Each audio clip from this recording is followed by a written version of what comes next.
구장, 전자장 하면은 일단 뭐 배우기 뭐죠? 일단 변이전류에 대해서 배웁니다. 변이전류. 우리 변이전류 했어요, 안 했어요? 그렇죠, 했죠.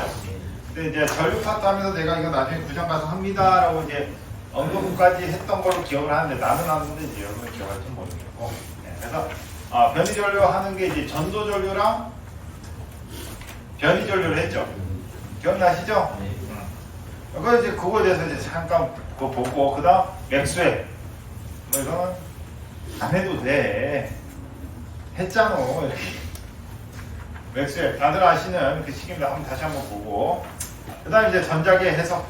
전자계 해석 부분은 그냥 외우라는 것만 이렇게 외우시면 돼요. 뭐 더 안 해도 돼. 하고 싶으면 해도 되는데 뭐 안 해도 돼요. 굳이 왜 해야 될 필요는 없습니다. 그래서 끝이요. 그래서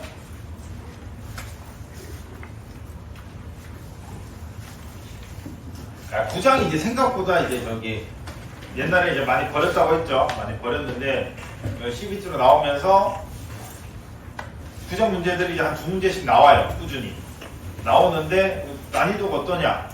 이지해.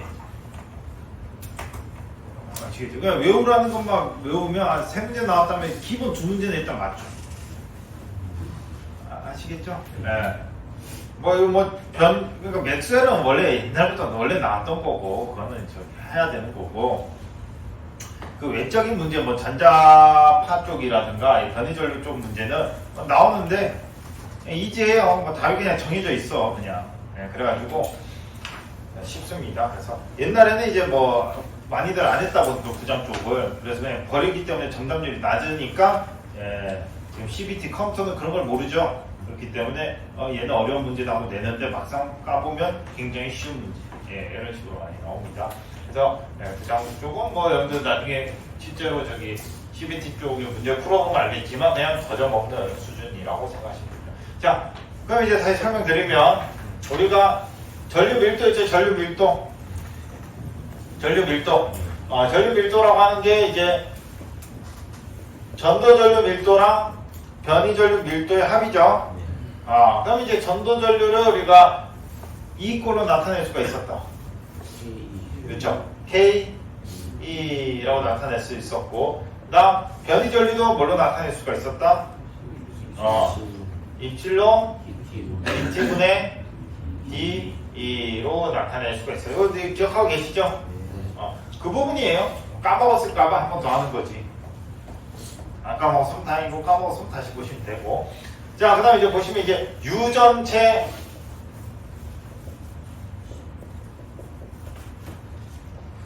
손실각이라고 되어 있는데 이거는 이제 실제로 뭐냐, 그러니까 탄젠트 델타라고 해가지고 뭐 하는 거냐, 케이블 매설하고 우리 저기 지중해에다 케이블 깔죠. 깔고 난 다음에 실제로 전기를 넣기 전에 뭔가를 해야 되지 않을까요? 아닌가? 케이블을 땅에다 깔았죠? 깔고 이제 묻었어요. 바로 전기 넣어? 안 넣겠죠? 그럼 되게 뭘 하느냐? 바로 이 유전체 손실각을 측정을 합니다. 전력회사에서. 이제 흔히들 여러분들 이제 내소공사 이렇게 사이즈 작은 데는 그냥 쉽게 말하면 뭘 측정하냐면 절연저항 있죠? 매거링 한다라고 하는 거, 매거링. 절연저항이라고 해서 혹시나 선에 피복이나 이런 거 손상되면은 땅바닥으로 전류가 누설이 될 수가 있거든요. 그래서 절연저항 측정을 많이 해야 돼요. 매거링이라고 합니다. 그럼 굉장히 기초적인 점검 방법이에요. 그건 이제 상시 점검. 달마다 해야 돼요. 여러분들 뭐 시설관리 가시면 아마 하시겠지만, 큰 거는 연마다 해야 되고 달마다 하는 거고, 이거는 딱 시설했을 때만 해요. 이해 가시죠? 그래서 뭐랑 비교해보냐, 공장에서 먼저 저거를 손실각을 찍어 옵니다. 찍어 온 값과 깔았을 때 그 값이 유사해야겠죠? 유사 안 하면 뭔가 문제 있는 건 무슨 말인지. 그래서 그걸 이제 알아볼 겁니다. 자, 뭐냐, 가로축 세로축의 가로축이 IC예요. 뭐죠? 전도전류. Y축이 ID입니다. 그러면 실제로 흐르는 전류는 IC 더하기 ID죠? 그럼 전류가 뭐 요렇게 색깔을 달리 할까요?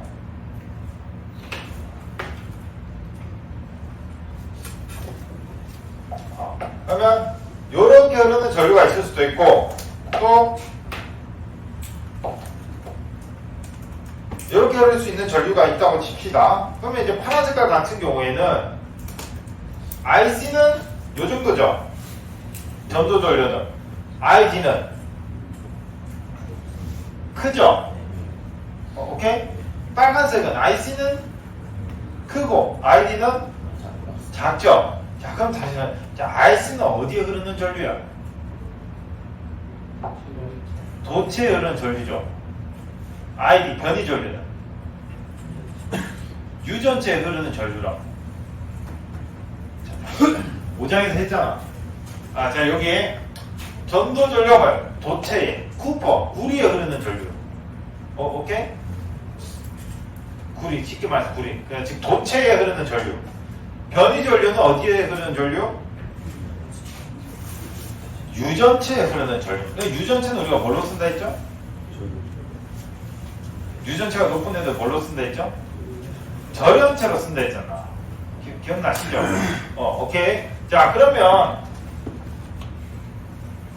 내가 케이블을 쓴다고 하면 빨간색 선이 맞아요? 파란색 선이 맞아요? 케이블이 있어. 케이블에다 내가 전류를 흘렀어.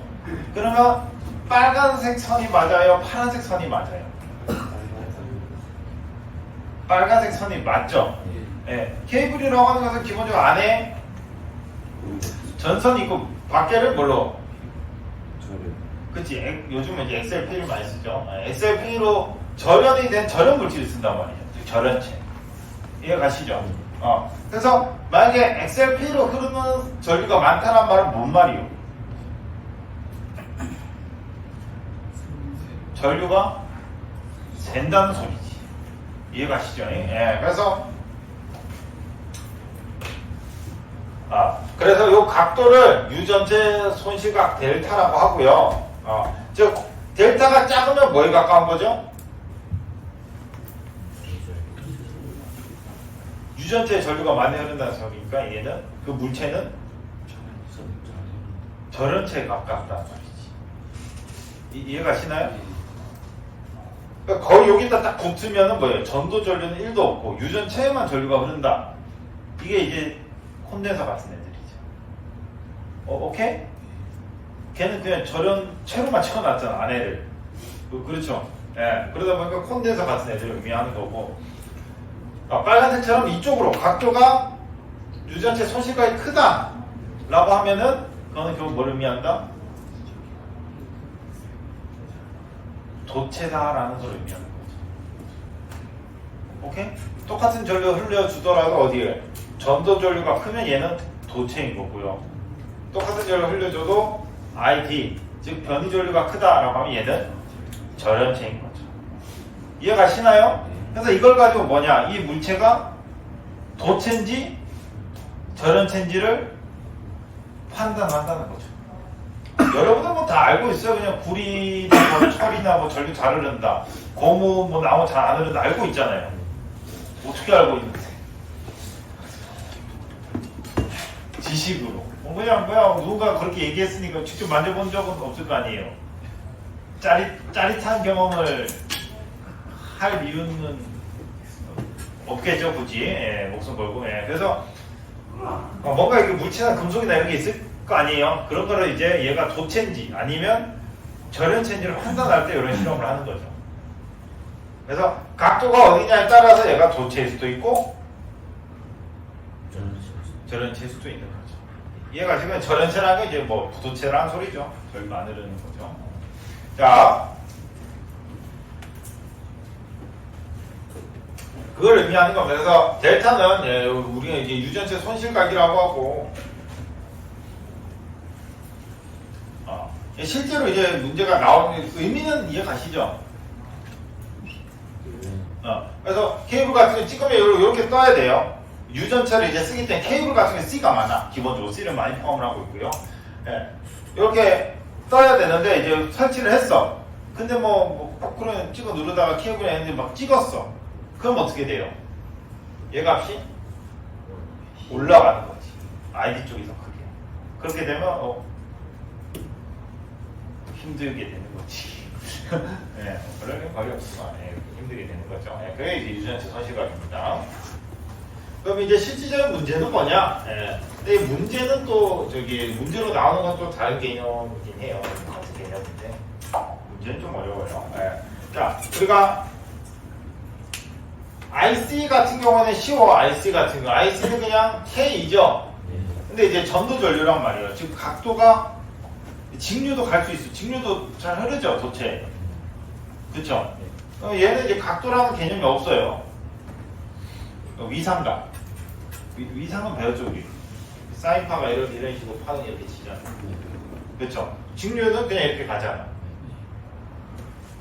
그렇죠. 그래서 높낮이가 없잖아. 그래서 얘는 그냥 그게 끝이요. 근데 문제는 뭐냐, 이 ID요, ID.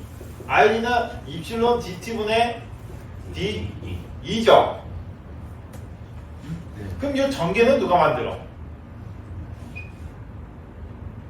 전개는 누가 만들죠?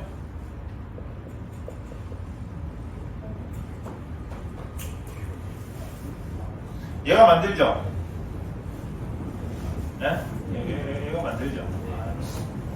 그럼 얘가 전기가 만들죠? 근데 얘가 흐르는 거 우리가 뭐라고 해요? 전하가 이렇게 전하량이죠. 이렇게 자유전자가 열심히 흐르는 거 우리가 뭐라고 해요? 전류. 즉 이거죠? 근데 이렇게 쓰면 직류잖아. 우리는 조를 쓰니까 오케이? 그래서 즉 DT는 DQ, 즉 변화량이죠. 그럼 전류가 우리 순식값은 Imax sin 오메가 T죠. 오케이? 즉 얘를 가지고 뭘 만든다? 얘를 만드는 거예요. I, 즉 교류를 흘려줌으로 인해서 뭐예요? 전개를 만드는 거죠. 그럼 전개식은 또 어떻게 돼요? 전개식도 그러면 이 맥스 sin 오메가 T라고 쓸 수가 있겠죠? 아니에요. 우리 파이는 같은 개념이에요. 파이 우리 그때 할 때 파이 뭘로 만들어? 전류로 만들어. 전류가 순식값이니까 전류가 요동치니까 파이도 어떻게 만들어져? 요동치면서 만들어지겠죠? 오케이? 전류가 뭐 교류를 넣으니까 이게 요동치면서 오잖아. 그럼 이 전류에 의해서 만들어지는 전개는 똑같이 잔잔하겠어요? 요동치겠죠? 그럼 이제 순식값은 이렇게 쓸 수가 있겠죠? 서로 I가 Q랑 비례하니까 E랑 Q랑 비례하잖아. 그럼 얘가 커지면 얘도 커질 거고, 얘가 작아지면 얘도 작아질 거 아니에요. 뭔 말인지 가시죠? 그러니까 I 그래프가 이렇게 생겼으면 이 그래프도 이렇게 생겼다는 거예요. 똑같이.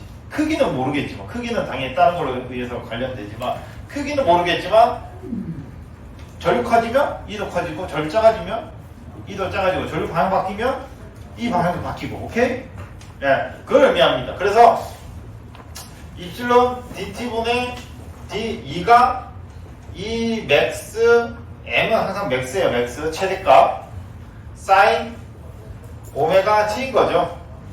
그대로 쓰면 오케이? 변이전류에서는 직류를 논하면 돼, 안 돼? 안 되죠. 어차피 안 흐르니까 그냥 교류만 집어넣는 거죠. 교류만. 그렇게 해서 얘를 시간에 대해서 미분하면 어떻게 될까요? 속미분해서 입실론 사인 오메가 t가 튀어나와서 오메가, 그 다음 이 맥스 사인이 이제 바뀌어서 코사인 오메가 t가 되는 거죠. 코사인 오메가 t를 사인으로 도로 바꿀 수가 있죠. 이렇게 우리 그래프 이렇게 그려보면 여기 돼 있잖아요. 얘가 사인 그래프, 얘가 코사인 그래프죠. 그럼 코사인 그래프를 어디로? 90도 밀어버리면 뭐가 되겠다? 사인. 그 행위가 이제 이겁니다. 사인 오메가 t에다가 뭐 모르겠으면 값을 넣어보면 돼. 자, 오메가 t가 0도야. 자, 오메가 t가 0도야. 그러면 사인 오메가, 코사인 오메가 t가 0도일 때 값이 얼마예요? 1이죠. 그렇죠. 그러면 사인 오메가 t 플러스 네모인데 각도가 세타인데 이게 값이 얼마이고 싶어요? 1이고 싶은 거죠. 그러면 사인 오메가 t 여기잖아. 그러니까 값이 1이 되려면 플러스 얼마를 더해줘야 돼? 90도. 회로 이럴 때 이거 잘해요. 아시겠죠? 이렇게 값 집어넣으면 시간 좀 오래 걸려도 틀리지도 않고 헷갈리지도 않아요. 그래서 뭘 더해줘야 되고 뭐 빼줘야 될 수가 있잖아요. 그러면 그냥 간단하니까 오메가 t가 여기다 놓고 보면 답이 바로 나와. 그래서 오메가 t가 여기다 라고 하면 코사인 1이죠. 그럼 사인 1이려면 어떻게 하면 돼? 1로 가면 되는 거죠. 그럼 갑자기 했네. 그럼 만약에 사인 오메가 t를 코사인으로 바꾸고 싶어. 이해가시죠? 그럼 사인 오메가 t가 0이요. 여기잖아요. 이게 코사인 오메가 t 플러스 네모 같게 만들고 싶어. 그러면 사인 오메가 t가 0일 때 0이죠. 그럼 코사인이 0이려면 어떻게 해야 돼? 뒤로 90 밀어야 되죠. 뒤로 가는 게 마이너스잖아. 그래서 값이 여기다가 마이너스 90도 이렇게 가리? 예, 좋습니다. 뭐 이거는 회로 이런 쪽에 더 잘 써먹겠죠. 그래서 잘 써먹으실 분들 써먹으시고 아니면 그냥 받아들이셔도 되고 아니 뭐 많이들 그냥 외우시죠. 자, 뭐 여튼 이거는 이제 번외적인 얘기였고 그러면 이 인식을 결국 뭐라고 하죠? 입실론 오메가 E 맥스 코사인 오메가 t인데 뭐 얘를 다시 사인으로 바꾸면 의미가 없고 그럼 다시 이거를 이제 값으로만 최대 값으로만 표현을 하면 입실론 오메가 E 맥스 이렇게 쓸 수가 있겠죠? 그러니까 이건 어차피 계속 이렇게 변동하는 거잖아요. 얘는 최대값이 뭐예요? 그럼 얘죠, 얘 최대값. 최대값만 쓴 거죠. 오케이? 그랬을 때 이제 오메가가 뭐예요? 오메가가 2파이 F죠. 그래서 2파이 F 입실론 요 식이 나오는 겁니다.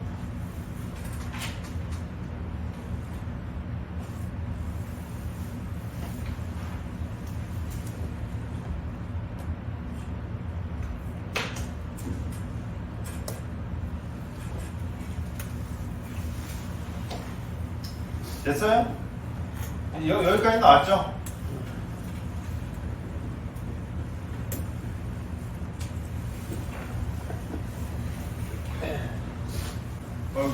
저 같은 식입니다. 예, 그래서 지금 각도를 보면 여기가 델타죠? 그러면 우리가 손실각을 뭐라? 탄젠트 델타라고 해요. 탄젠트. 그럼 여기서 탄젠트는 이것분의 이거죠? 맞아요? 네. 끼인 각이 여기니까 이것분의 이거잖아. 네. 이게 I D고 요게 I C죠.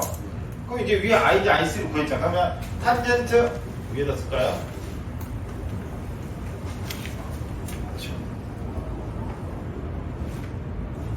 탄젠트 델타는 I D분의 I C인 거고 ID가 방금과 2파이 F 입실론 E M인 거죠.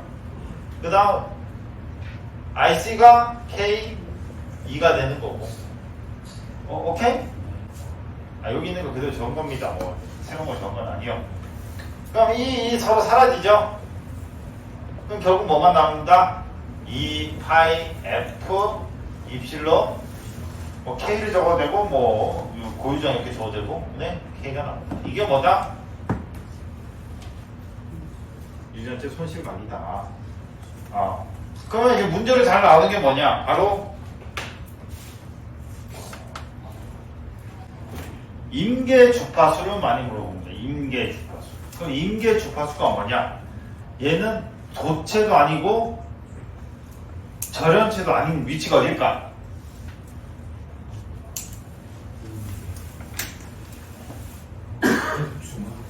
그치, 정중앙. 그 각도가 몇 도예요? 45도. 오케이? 임계 주파수라는 건 뭐냐? 얘가 지금 보면은 결국에는 요 손실각이 뭐에 의해서 결정이 돼요? 주파수에 의해서 변하죠? 네. 그렇죠? 그렇기 때문에 이 값이 결국 정중앙 오죠. 중앙이 오도록 만들 수 있는 주파수가 임계 주파수다 이거죠. 오케이? 네. 그래서 이걸 그냥 간단하게 F는 관련된 식으로 바꾸면 지금 45니까 탄젠트 45도는 얼마예요? 1이죠? 이등변 삼각형이잖아. 45도 45도니까 길이가 같죠? 1이죠. 그래서 이 파이 F 입실론 분의 K가 얼마다? 1이다 라고 놓고 보면 F는 어떻게? F는 1로 가면 되니까 2 파이 입실론 분의 K 이렇게 돼. 그래서 얘가 뭐다? 얘가 임계 주파수에서 FC라고 써. 오케이? 그래서 2 파이 입실론 분의 K가 도전율. 유전체가 뭐고 쓰고 있는 그 도체가 뭐냐에 따라서 주파수를 변경할 수가 있다. 그런 의미입니다. 정해지는 거죠. 임계 주파수가 될 수 있는 게 어떤 유전체를 쓰고 어떤 도체를 쓰냐에 따라서 임계 주파수 값이 정해지는 거죠.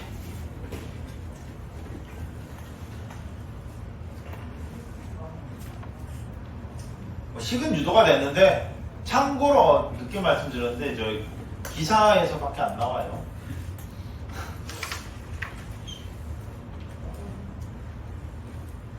아시겠죠? 예. 산업계산에 이런 문제 자체가 없어요. 그냥 기사에서는 임계 주파수를 물어봐. 그래서 정답이 요거예요. 이건 나오는데 물론 뭐 결과 생각하셔도 되고 됐죠? 그 다음 이제 임계 주파수란 용어를 우리 배웠습니다. 임계 주파수는 뭐분의 뭐다? 2파이 P분의 K다.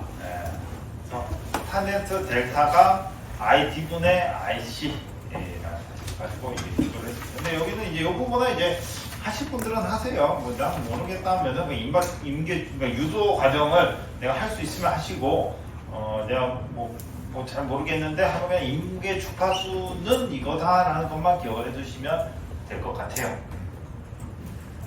됐죠? 네. 오케이.